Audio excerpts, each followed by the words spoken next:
Assalamualaikum warahmatullahi wabarakatuh. Selamat pagi anak-anak, bagaimana kabarnya? Sebelum memulai pelajaran, ada baiknya kita berdoa terlebih dahulu sesuai kepercayaan masing-masing. Silahkan ketua kelas memimpin doa. Amin ya rabbal alamin. Kemarin kita telah belajar persamaan dan fungsi kuadrat. Hari ini kita akan belajar mengenai trigonometri. Saat pembelajaran dimulai, mari kita bekerja sama dan bekerja keras, saling menghormati, saling mendukung. Semoga dengan melakukan pembelajaran akan mendapatkan manfaat untuk kedepannya. Sebelumnya, adakah yang tahu apa itu trigonometri? Trigonometri memiliki hubungan yang meliputi panjang dan sudut segitiga. Ada lagi? Ya, benar sekali, trigonometri ada hubungannya dengan sudut segitiga. Lalu, apakah kalian tahu apa manfaat kita mempelajari trigonometri? Trigonometri itu banyak membantu keterkaitannya dengan ilmu lain dalam perhitungannya.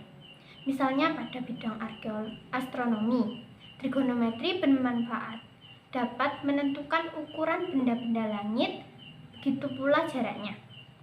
Ada lagi di bidang teknik sipil, trigonometri bermanfaat dalam menentukan luas dan keliling tanah. Ada lagi pada bidang geografi, bermanfaat untuk menentukan tinggi gunung. Ada bidang arsitektur, trigonometri bermanfaat menentukan kemiringan atap, efek bayangan matahari, dan sudut cahaya. Dan ada banyak lagi. Dalam trigonometri terdapat rasio trigonometri pada segitiga siku-siku. Ada yang tahu apa itu rasio trigonometri? Rasio trigonometri didefinisikan sebagai nilai suatu fungsi trigonometri berdasarkan nilai rasio sisi dalam segitiga siku-siku. Rasio sisi segitiga siku-siku terdapat salah satu sudut akutnya dikenal sebagai rasio trigonometri dari sudut tertentu. Tiga sisi segitiga siku-siku adalah sisi miring, yaitu sisi terpanjang, sisi tegak lurus, sisi yang berlawanan dengan sudut, dan alas, sisi yang berdekatan dengan sudut. Bisa dilihat dari gambar, terdapat segitiga siku-siku di mana A merupakan sisi samping, B merupakan sisi depan, dan C merupakan sisi miring.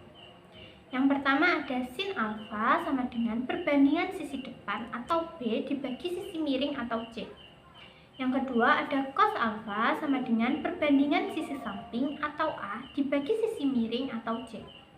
Yang ketiga ada tan alfa sama dengan perbandingan sisi depan atau B dibagi sisi samping atau A. Adapun kosekan alfa, sekan alfa, dan kotangen alfa merupakan kebalikan dari sin alfa, cos alfa, dan tan alfa. Pembagian kuadran pada koordinat kartesius. Ada dalam gambar ada kuadran 1 yang nilainya 0 sampai 90. Di sini sin, cos, tan semuanya itu bernilai positif. Kuadran 2 nilainya 90 derajat sampai 180 derajat, itu hanya sin yang positif. Kemudian kuadran 3 itu 180 derajat sampai 270 derajat, itu hanya tan yang positif. Kemudian di kuadran 4 ada 270 derajat sampai 360 derajat, hanya cos yang bernilai positif.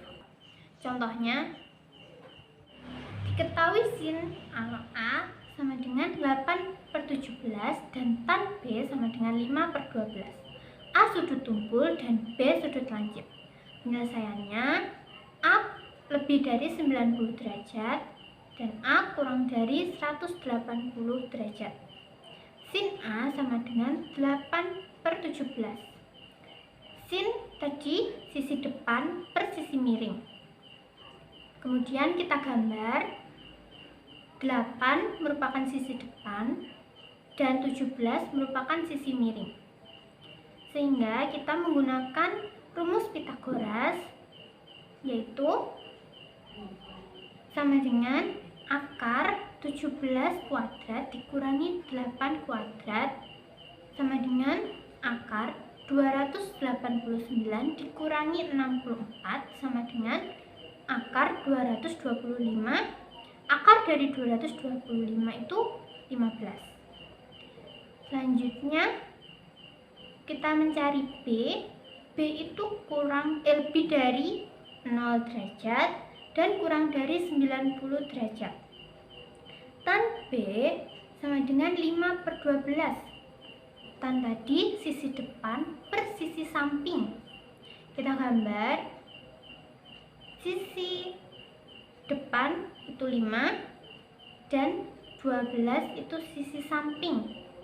Kita cari sisi miringnya dengan rumus Pythagoras, yaitu akar 5 kuadrat ditambah 12 kuadrat sama dengan akar 25 ditambah 144 sama dengan akar 163 itu 13.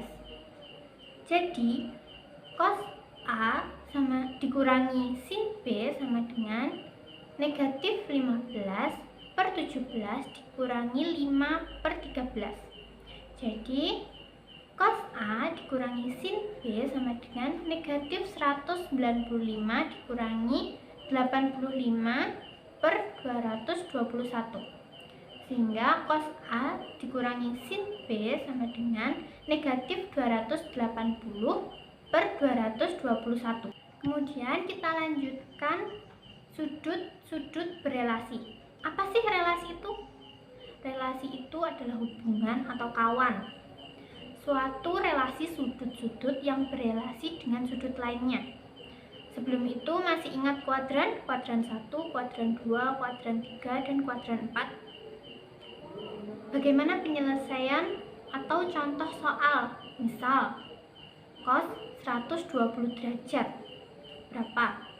Karena dari sudut istimewa 120 tidak ada, sehingga penyelesaiannya menggunakan sudut berelasi. Tetapi sebelum itu, perhatikan jika bertemu 180 derajat atau 360 derajat, itu tetap. Jika bertemu 90 derajat atau 270 derajat, itu berubah. Maksudnya gimana? Kita akan berpindah dulu ke contoh soalnya. Untuk menjawabnya, kita bisa menggunakan catatan yang atas maupun yang bawah. Misalkan kita pakai yang atas dulu. Lihat dulu 120 derajat lebih dekat ke 180 derajat atau 360 derajat.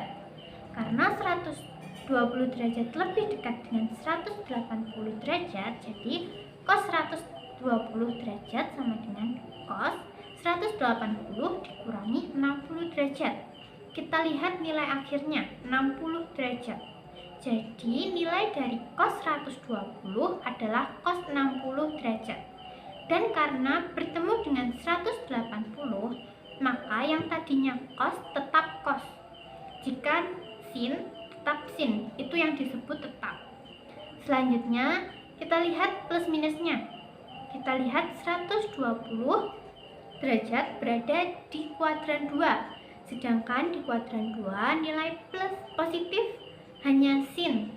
Berarti selain sin akan bernilai negatif. Karena pertanyaannya cos, maka berubah menjadi negatif. Jadi cos dari 60 adalah setengah, maka diberi negatifnya sehingga menjadi negatif setengah. Baiklah, adakah yang ditanyakan mengenai pembahasan trigonometri pada hari ini? Jika tidak ada pertanyaan, selanjutnya untuk mengasah lagi pemahaman, silakan kerjakan latihan soal yang ada di buku paket kalian yang uji kompetensi uraian. Jika ada yang kurang dipahami, bisa langsung ditanyakan. Sekian untuk pembelajaran hari ini. Wassalamualaikum warahmatullahi wabarakatuh.